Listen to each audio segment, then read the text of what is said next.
아브라함이라든지 솔로몬이라든지 예수님이 믿음의 시험을 받으셨으나 다 순종으로 통과하게 됩니다. 아브라함도 독자 이삭을 바치라고 하는 그 믿음의 테스트를 통과해서 하나님의 복을 받게 되고, 하나님께서 솔로몬에게 나타나서 내가 너에게 무엇을 하여 주기를 원하느냐 물어봤을 때 솔로몬은 자기의 어떤 영달을 구하지 않았어요. 자신의 부나 명예나 권력을 구하지 않고 하나님의 지혜를 구했어요.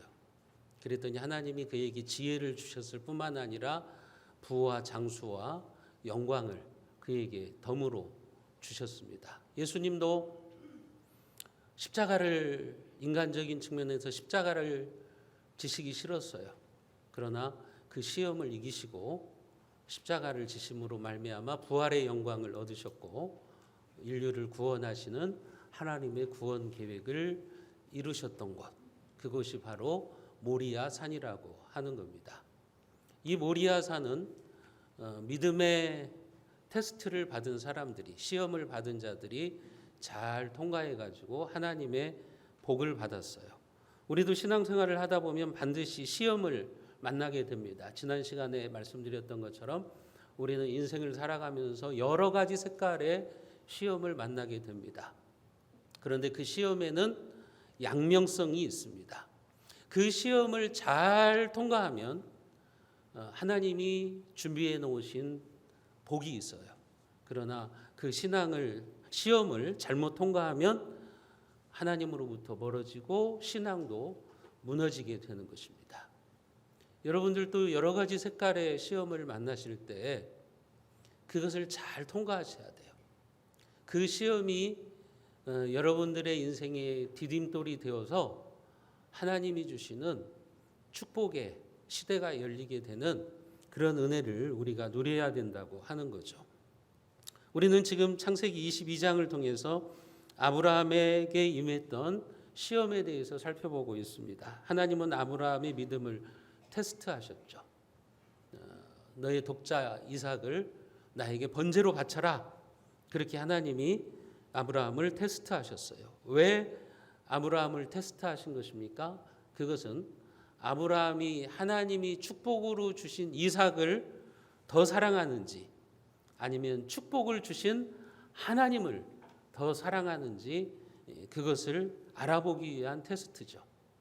하나님이 주신 복인 이삭에게 더 애착을 가지고 이삭을 우상처럼 섬기는지 아니면 아브라함이 하나님을 진정으로 경외하는 사람인지 그것을 알기 위해서 하나님께서 테스트를 하신 거죠. 왜 그러냐면 인간들은 복을 주신 하나님보다는 하나님이 주시는 복에 더 관심이 많을 때가 있어요. 하나님을 경외하는 것보다 하나님이 주시는 복을 더 좋아해요. 마치 다이아몬드 반지를 사준 남편은 그것을 사줄 때만 좋아하고 그 다음에는 다이아몬드 반지를 남편보다 더 좋아하는 것과 같아요. 이런 측면에서 하나님은 아브라함을 시험하시기 위해서 아브라함이 가장 사랑하고 아끼는 독자 이삭을 번제로 바치라고 테스트를 하신 거예요. 그리고 아브라함은 그 시험을 잘 통과해서 이제 하나님으로부터 새로운 축복을 약속받는 장면을 오늘 본문을 통해서 우리가 보게 됩니다. 그렇기 때문에 창세기 22장은 아브라함의 인생에 있어서 마지막 신앙의 봉우리를 향해서 올라가고 있는 장면이라고 생각하시면 됩니다. 아브라함이 가지고 있었던 그 믿음의 꽃봉오리가 모리아산의 정상에서 순종으로 아름답게 지금 만개하고 있는 장면을 여러분들은 보고 계시는 거예요. 75세에 하나님께서 아브라함을 부르시고 그에게는 신앙생활에 상승곡선도 있었고 하강곡선도 있었지만 이제 그 믿음의 절정, 그 믿음의 꽃봉오리가 모리아산에서 활짝 피어나고 있는 장면, 그것이 바로 오늘 우리가 보게 되는 창세기 24장 이삭의 번제 사건이라고 하는 거죠. 아브라함이 이삭을 번제로 드리기 위해서 이삭을 끈으로 꽁꽁 묶고 재물을 잡는 칼을 들어서 이삭을 내려치려는 순간 하나님께서 아브라함을 부르시죠. 11절에 보시면 여호와의 사자가 하늘에서부터 그를 불러 이르시되 아브라함아 아브라함아 하시는지라 아브라함이 이르되 내가 여기 있나이다 하매 사자가 이르시되 그 아이에게 내 손을 대지 말라 그에게 아무 일도 하지 말라 내가 내 아들 내 독자까지도 내게 아끼지 아니하였으니 내가 이제야 내가 하나님을 경외하는 줄 아노라. 아브라함이요 칼을 들어서 이삭을 찔러서 죽이려고 하는 그 순간 하나님이 급하게 아브라함아 아브라함아 하고 부르시는 거예요. 그리고 그 아이에게 손대지 말아라. 그 아이에게 아무 일도 하지 말아라. 하나님께서 다급하셨어요. 왜 그래요? 하나님의 목적은 이삭을 죽이려고 하는 것이 아니라 지금 아브라함의 순종을 보기 위해서 그러잖아요. 그래서 칼을 들어서 이삭을 죽이려고 하는 아브라함을 보시고 급하게 말리시는 거예요. 어떤 신학자는 이 장면에 대해서 이렇게 주석했습니다. 아마도 하나님께서는 식은땀을 흘리고 안도의 쉼을 내시면서 이렇게 말씀하셨을 거다. 하나님을 우리 인간들처럼 표현을 한 거죠. 신인 동영론적 표현이라고 그러는데 정말 아브라함이 칼을 들어서 이삭을 찌르려고 하는 그 모습에 하나님이 당황하셔가지고 아브라함아 아브라함아 하면서 말리셨다는 거예요. 아마도 하나님께서는 식은땀을 흘리고 안도의 쉼을 내시면서 그렇게 말씀하셨을 거라는 거죠. 그러니까 아브라함은 정말 이삭을 죽였어요. 이삭을 하나님 앞에 바친 거예요. 결국 아브라함의 믿음은 말로만이 아니라 이렇게 순종의 행위로 나타나는 거죠. 이에 대해서 신약성경 야고보서는 이 장면에 대해서 이렇게 말을 합니다. 야고보서 2장 21절과 22절에 보면 우리 조상 아브라함이 그 아들 이삭을 제단에 바칠 때에 행함으로 의롭다 하심을 받은 것이 아니냐 내가 보거니와 믿음이 그의 행함과 함께 일하고 행함으로 믿음이 온전하게 되었느니라. 아브라함은 그의 아들 이삭을 번제로 드리는 그 순종의 행함으로 자신의 믿음이 진짜임을 증명해냈다는 말이에요. 우리가 순종으로 구원을 얻는 것은 아닙니다. 우리가 순종한다고 해서 내 열심으로 구원을 얻는 것은 아니에요.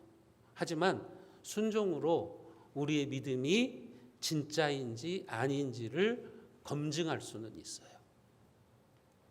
로마서에 보면 아브라함이 독자 이삭을 바친 이 사건을 보면서 아브라함이 믿음으로 구원을 받았다 그렇게 이야기를 해요. 똑같은 사건인데 로마서는 아브라함이 믿음으로 의롭다함을 받았다 이렇게 이야기를 하는데 지금 야고보서는 아브라함이 그 아들 이삭을 제단에 바칠 때 행함으로 의롭다 하심을 받았다 이렇게 이야기를 해요. 그러면은 로마서를 쓴 바울과 야고보서를 쓴 야고보가 서로 충돌하잖아요. 아니 바울은 믿음으로 아브라함이 의롭다함을 받았다고 해놓고 왜 야고보서는 행함으로 아브라함이 의롭다함을 받았다고 하는 거예요? 여러분 서로 틀린 말을 하는 거예요? 다른 말입니까? 아닙니다. 아브라함이 믿음으로 구원받았지만 그 구원이 진짜임을 행함으로 증명해냈다는 거예요. 독자 이삭을 하나님 앞에 번제로 드리는 그 행위로 아브라함의 구원이 진짜다. 아브라함이 진짜 믿음의 사람이라고 하는 것을 증명해냈다고 하는 거예요. 그러니까 로마서나 야고보서가 다른 얘기를 하는 게 아니에요. 믿음으로 구원받은 사람은 반드시 행함으로 그 믿음을 증명해낸다는 말이에요. 하나님의 은혜로 구원받은 사람은 자기의 삶의 열매를 통해서 자기가 구원받은 자임을 드러낸다고 하는 거예요. 그게 진짜 구원이라고 하는 거예요. 여러분, 우리가 순종이 있어야 그 믿음이 진짜인 거예요. 나는 구원받았어. 나는 예수님의 십자가 피로 구원받았어. 해놓고 그 삶을 보면 엉망이에요. 그 행함을 보면 완전 세상 말로 개판이에요. 그런 사람을 우리가 어떻게 의롭다함을 받은 사람이라고 인정할 수 있을까요? 그럴 수 없다고 성경은 말하는 거예요. 우리가 믿음으로 구원받았다면 행함으로 그 믿음이 진짜인지를 증명해야 되는 거예요. 아브라함이 지금 그런 거예요.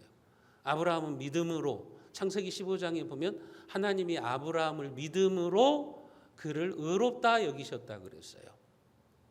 그렇게 믿음으로 의롭다함을 받은 아브라함이 그 믿음이 진짜임을 이 마지막 테스트, 창세기 22장에 독자 이삭을 번제로 바치는 순종의 행위를 통해서 그의 믿음이 진짜였음을 증명해냈다고 지금 이야기를 하고 있는 겁니다.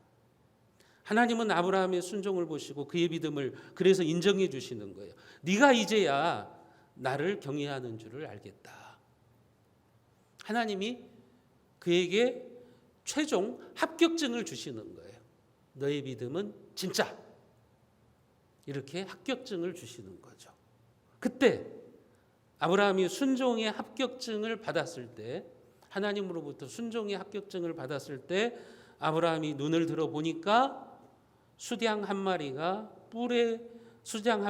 뿌리 수풀에 걸려 있었어요. 그래서 아브라함이 그 수양을 잡아다가 이삭 대신에 번제물로 삼습니다. 13절과 14절 말씀을 우리가 같이 한번 읽어보겠습니다. 아브라함이 눈을 들어 살펴본즉 한 수양이 뒤에 있는데 뿔이 수풀에 걸려 있는지라 아브라함이 가서 그 수양을 가져다가 아들을 대신하여 번제로 드렸더라. 아브라함이 그 땅 이름을 여호와 이레라 하였으므로 오늘날까지 사람들이 이르기를 여호와의 산에서 준비되리라 하더라. 아브라함이 이삭을 죽이려고 했어요. 근데 하나님이 아브라함아 손대지 말라 하시면서 이삭을 풀어주셨어요. 그러면 이삭 대신에 번제물이 있어야 될 거 아니에요. 하나님이 친히 준비해 두셨다는 거예요. 양 한 마리가 뿔이 나무에 걸려서 있는 장면을 보고 아브라함이 그 양을 이삭 대신에 번제물로 바쳐서 하나님께 제사, 예배를 드린 거죠. 그리고 아브라함은 그 땅 이름을 여호와 이레, 하나님께서 준비하셨다, 이렇게 붙인 거죠. 하나님은 아브라함의 믿음대로 되게 하셨음을 알 수가 있습니다. 아브라함이 이삭을 번제로 드리려고 모리아산으로 올라갈 때 우리가 지난 시간에 살펴봤던 것처럼 이삭이 그렇게 물어보잖아요. 아버지, 제사를 드릴 불은 있고 나무는 있는데 번제할 어린 양은 어디 있습니까? 이삭이 물어보잖아요. 당연히 이상하잖아요. 불은 있고 나무는 있는데 그 위에 올려질 제물이 없으니까 이삭이 물어본 거잖아요. 그때 아브라함이 뭐라고 대답했습니까? 번제할 어린 양은 하나님이 자기를 위하여 친히 준비하시리라. 7절과 8절에 보면 그렇게 나와 있죠. 정말 하나님께서 아브라함의 믿음대로 번제물을 친히 준비해 두신 거예요. 그래서 아브라함은 하나님께 제사를 드리고 여호와 이레, 하나님께서 친히 준비하셨다, 이렇게 그곳의 이름을 붙인 겁니다. 여러분, 오늘도 하나님은 우리에게 여호와 이레의 하나님이십니다. 준비하시는 하나님이십니다. 그런데 왜 우리는 여호와 이레의 하나님을 만나지 못할까요?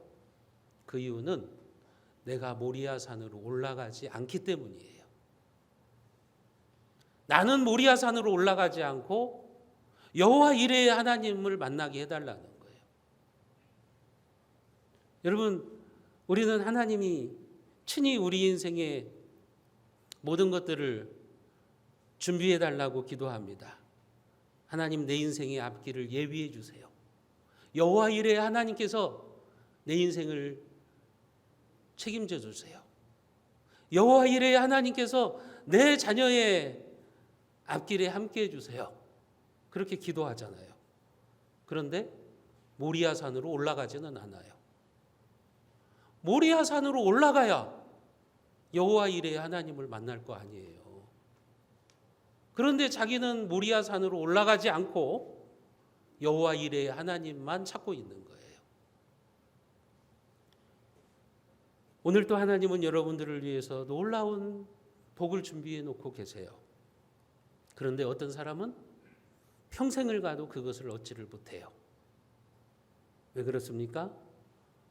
모리아산에 올라가 본 적이 없기 때문에 그래요.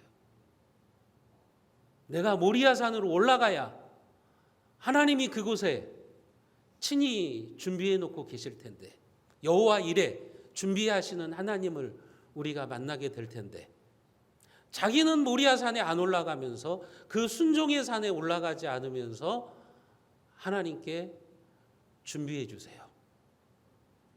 내 인생을 하나님이 친히 준비해 주시고 내 자녀들의 앞길을 준비해 주세요. 그렇게 기도하고 있다고요.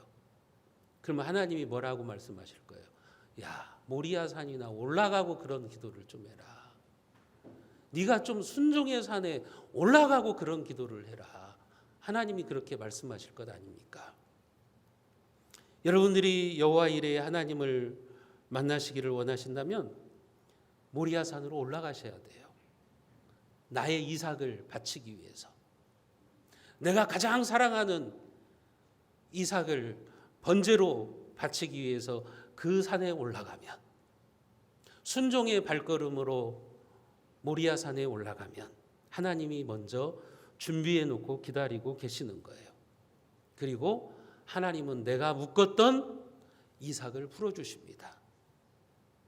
나의 이삭을 내가 죽이기 위해서 가슴을 저미면서 고통스럽고 한숨을 쉬고 있었는데, 하나님은 친히 번제물을 준비해 두셔서 그 고통과 한숨을 기쁨과 찬송으로 바꾸어 주시는 하나님이십니다. 사랑하는 성도 여러분, 하나님은 모리아산에서 여러분들을 기다리고 계십니다. 여러분도 모리아산에서 하나님을 만나심으로 여호와 이레 준비해 놓으신 하나님의 놀라운 복을 받으시기를 주님의 이름으로 축복합니다. 아브라함이 그렇게 하나님이 준비해 놓으신 수량으로 이삭을 대신해서 번제를 드렸어요. 그렇게 제사가 끝난 다음에 하나님께서 아브라함에게 큰 복을 약속해 주십니다. 네가 너의 외아들 이삭을 아끼지 아니하고 나의 말에 순종했으니 내가 복을 주겠다.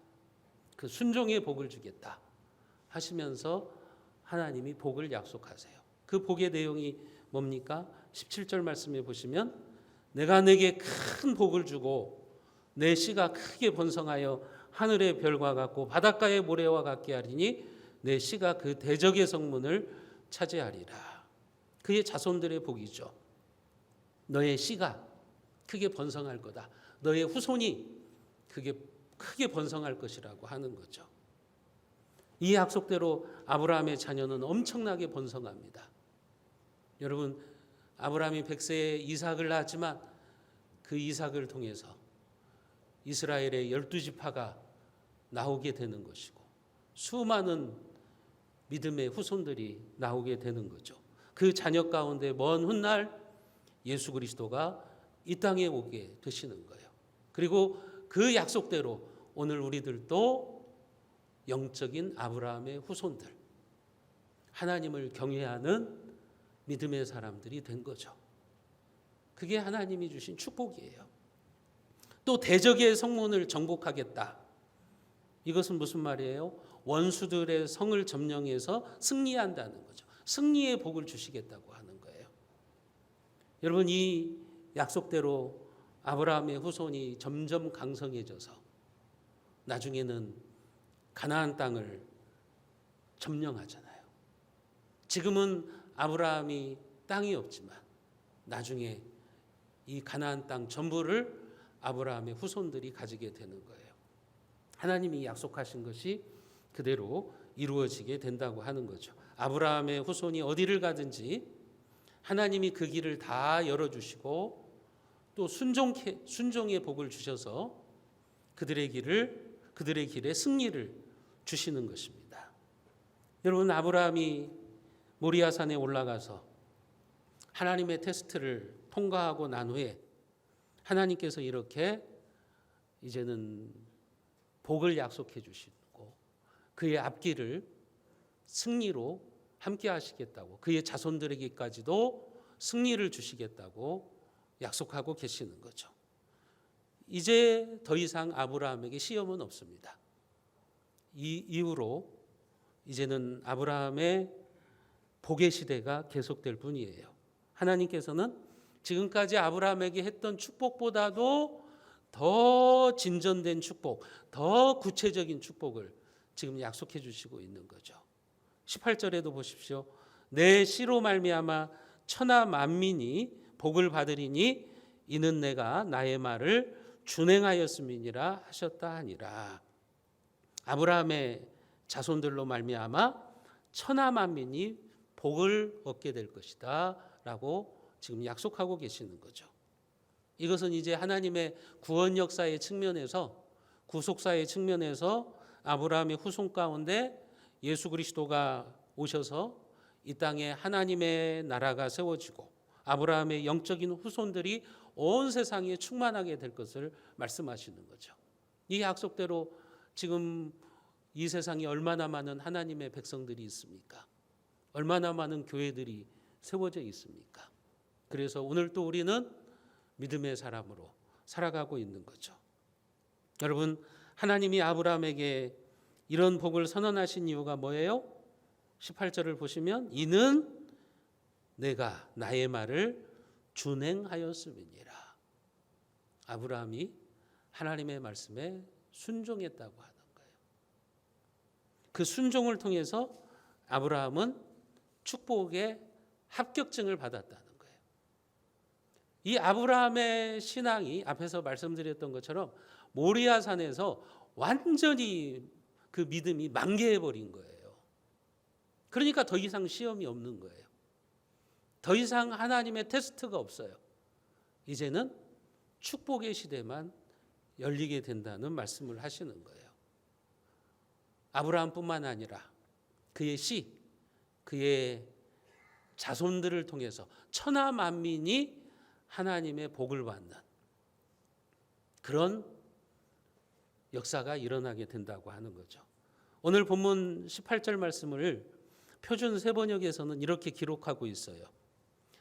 네가 나에게 복종하였으니 세상 모든 민족이 내 자손의 덕을 입어서 복을 받게 될 것이다. 천하 만민이 복을 받게 될 것이다. 그것을 이렇게 번역했어요. 세상 모든 민족이 내 자손의 덕을 입어서 복을 받게 될 것이다. 여러분, 다른 사람들이 내 덕을 좀 보고 살게 하셔야 돼요. 그게 복의 통로라고요. 믿음은 내가 축복의 통로가 되는 거예요. 다른 사람들이 내 덕을 보고 살게 하는 거예요. 그게 믿음인 거예요.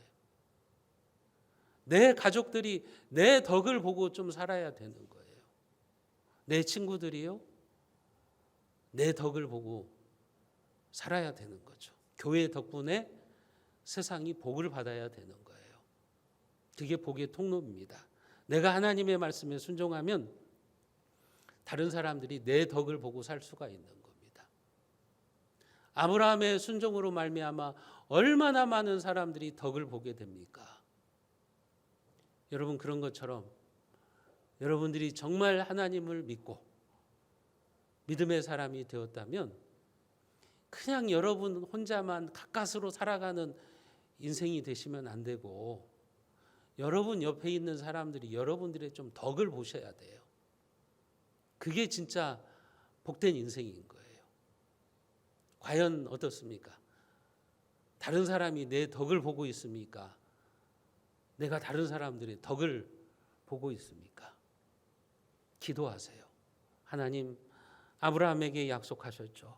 세상 모든 민족이 내 자손의 덕을 입어서 복을 받게 될 거다. 이 말씀이 우리 가정의 말씀이 되게 하시고 내 자녀들의 말씀이 되게 해 주십시오. 여러분들이 그렇게 기도하시기를 바랍니다. 그러기 위해서 우리는 모리아산으로 올라가야 되는 거예요. 그리고 순종의 결단을 해야 되는 거예요. 오늘 내가 순종하면 여러분 하나님은 우리에게 엄청난 복을 약속해 주십니다. 그 복이 임하게 될 것이라고 말씀하셨어요. 신명기 28장 2절로 6절까지 말씀을 우리가 같이 한번 읽어보겠습니다. 내가 내 하나님 여호와의 말씀을 청종하면 이 모든 복이 내게 임하여 내게 이르느니 성읍에서도 복을 받고 들에서도 복을 받을 것이며 내 몸의 자녀와 내 토지의 소상과 내 짐승의 새끼와 소와 양의 새끼가 복을 받을 것이며 내 광주리와 떡 반죽 그릇이 복을 받을 것이며 내가 들어와도 복을 받고 나가도 복을 받을 것이니라. 아멘.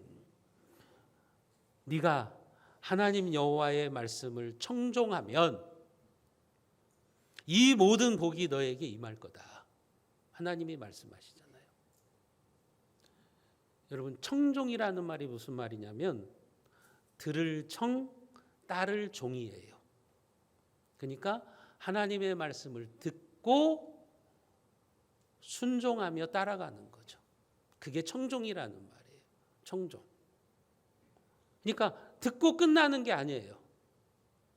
예를 들면 제가 순종의 복에 대해서 지금 설교를 하는데 야, 참 말씀 좋다. 듣고 끝나는 게 아니에요. 그것은 순종이 아니에요. 청종은 들은 다음에 따르는 거예요. 내가 순종하는 거예요. 하나님의 말씀을 듣고 내가 모리아산으로 순종의 발걸음을 옮기는 거예요. 그게 청종이에요.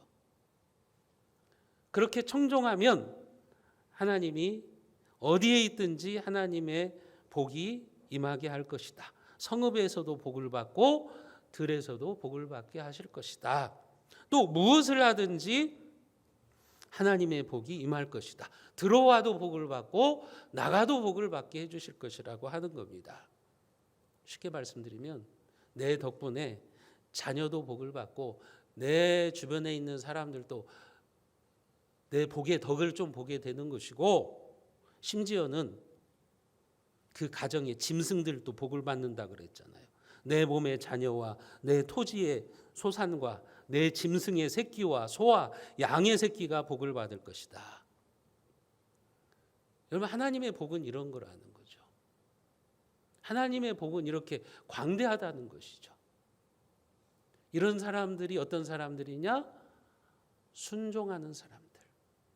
그냥 하나님의 말씀을 듣고 끝나는 사람들이 아니라 청하고 끝나는 게 아니라 종으로 가야 돼요. 순종으로 가야 돼요. 그렇게 청종할 때 하나님은 이런 복을 주시겠다고 약속을 하고 계시는 거죠. 오늘 본문을 보십시오. 아브라함이 자기의 사랑하는 이삭을 칼로 내리쳐서 하나님께 드리려고 했을 때 하나님은 이삭을 죽이셨나요? 아니잖아요. 다시 아브라함에게 돌려주시잖아요. 그것뿐만이 아니라 더 큰 복을 약속해 주시잖아요. 너의 후손들도 복을 받을 것이고 승리의 복을 하나님께서 주실 것이고 네 덕분에 너의 후손들이 천하 만민을 복받게 할 것이다. 지금 그렇게 약속해 주시고 있잖아요. 하나님께서 순종하는 사람들에게 이런 복을 준비해 두고 계시다는 거예요. 여호와 이레의 하나님이 모리아산에서 이런 복을 친히 예비해 놓고 계시다고 하는 거예요. 그러니 모리아산으로 올라가라는 거예요. 그런데 우리는 어떻게 하죠? 자기는 모리아산에 안 올라가면서 여호와 이레의 축복만 달라고 하잖아요. 자기는 순종하지 않으면서 들어가도 복을 받고 나가도 복을 받고 무엇을 하든지 복을 달라고 이야기하잖아요. 자기는 생명을 걸고 예배드리지도 않고 자기는 주님의 교회를 위해서 헌신하고 봉사하지도 않고 여호와 이레 하나님 복 주세요. 그렇게 기도하면 하나님이 복을 주시겠냐고요. 내가 모리아산으로 올라가야죠. 모리아산 정상에 올라가야 그곳에 하나님께서 친히 준비해 놓고 계시는, 예비해 놓고 계시는 복이 있는 것이죠. 그게 여호와 이레의 하나님이라고 하는 거예요. 여러분, 내가 나의 젊음을 하나님 앞에 끌고 가서 칼로 내리치려고 할 때 하나님이 나의 젊음을 망치시는 것이 아니라요, 도로 나에게 돌려주세요. 우리 청년들이 이 사실을 분명히 아셔야 돼요. 내 젊음의 시절을 하나님 앞에 드리면 하나님이 내 인생 망가지게 하시지 않는다고요. 더 좋은 것으로 하나님은 준비해 놓고 기다리고 계시는 거예요. 바빠서 못해. 직장 생활하느라고 못해. 그렇게 핑계댈 게 아니라 내 젊음을 모리아산으로 가지고 가서 칼로 내리치려고 하면 하나님은 내 인생에 더 좋은 것을 그곳에서 준비하고 계시는 분이에요. 내가 나의 야망, 나만 잘 먹고 잘 살겠다고 하는 그 야망을 하나님 앞에 하나님의 제단 앞에 가지고 가서 칼로 내리칠 때 하나님은 내 인생 손해보게 하시는 것이 아니라 더 큰 축복으로 돌려주시는 하나님이시라고 하는 것을 여러분들이 믿으시기를 바랍니다. 겉으로 보면 하나님께서 빼앗아 가는 것처럼 보이죠. 하나님께서 잔혹하게 아들 이삭을 빼앗아 가는 것처럼 보이지만 결국은 그 이삭을 도로 돌려주시고 하나님은 거기에다가 더한 축복을 주시는 거예요. 결국은 하나님은 뺄셈을 통해서 덧셈을 하시는 분이에요. 그런데 우리는 하나님이 내 것을 빼앗아 간다고 생각해요. 이삭을 빼앗아 간다고 생각하고 교회를 위해서 헌신하고 봉사하는 것은 내 시간을 빼앗긴다고 생각하고 예배 시간이 아깝다고 내가 즐거워해야 되는 시간을 빼앗기는 것으로 생각해요. 그건 빼앗기는 게 아니에요. 하나님은 뺄셈을 통해서 우리의 인생에 덧셈을 하시는 분이라고 하는 것을 기억하셔야 돼요. 그것이 바로 여호와 이레의 하나님이라고 하는 겁니다. 사랑하는 성도 여러분, 여러분들이 아브라함처럼 모리아산에 올라가셔서 여호와 이레의 하나님을 만나시기를 바랍니다. 모리아산에서 이제야 내가 하나님을 경외하는 줄 아노라 믿음의 합격 증서를 받으시고 여러분들의 믿음의 인정을 받으시기를 바랍니다. 그래서 여러분 덕분에 여러분 주변에 있는 모든 사람들이 복을 받는 은혜의 역사가 일어나시기를 주님의 이름으로 축원드립니다.